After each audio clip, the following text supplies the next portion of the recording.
मुंबई महापालिकेने स्वच्छ आणि सुंदर मुंबईसाठी कचरा आणि राडारोडा व्यवस्थापनावर कठोर नियंत्रण आणण्याचा निर्णय घेतलाय। मुंबईत दररोज सुमारे 7,500 मेट्रिक टन घनकचरा आणि 8,000 मेट्रिक टन बांधकाम कचरा निर्माण होतो। पण हा कचरा उघड्यावरच टाकणं तसंच रस्त्यावर राडारोडा फेकणं असे प्रकार वाढल्यानं मुंबई महापालिकेने कठोर पावलं उचलली आहेत।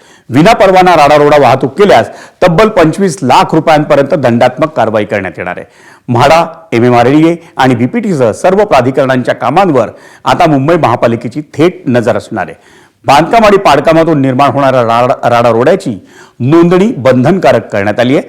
त्यासाठी दिल्लीच्या धर्तीवर लवकरच मलबा पोर्टल कार्यान्वित करण्यात येणार आहे। या पोर्टलसाठी निविदा प्रक्रिया ही सुरूही करण्यात आली आहे।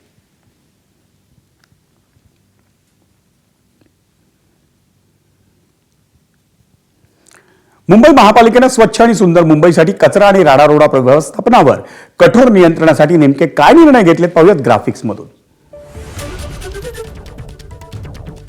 मुंबई पालिकेची आता राडारोड्यावर तीक्ष्ण नजर। बांधकाम आणि पाडकामातून निर्माण होणाऱ्या राडारोड्याची नोंदणी ही बंधनकारक राहील। विना परवाना राडारोडा वाहतूक केल्यास 25 लाख रुपयांपर्यंत दंडात्मक कारवाई। दिल्लीच्या धर्तीवर मलबा पोर्टल लवकरच कार्यान्वित करण्यात येईल। सर्व प्राधिकरणांना राडारोड्याची माहिती पोर्टलवर देणं बंधनकारक राहील। महापालिका स्वतः राडारोडा उचलणार आणि त्यासाठी शुल्क आकारणी होईल।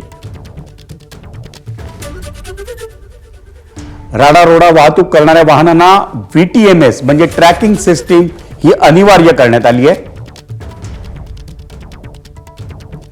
आणि त्या ट्रॅकिंग सिस्टीम मध्ये म्हणजे त्या प्रणालीत mobile app, web portal, auto DCR आणि ट्रॅकिंग सिस्टीम असा समावेश आहे। नव्या प्रणालीमुळे कचरा कुठून आला आणि कुठे टाकला यावर पूर्ण नियंत्रण ठेवता येईल। ABP माझा, उघडा डोळे बघा नीट।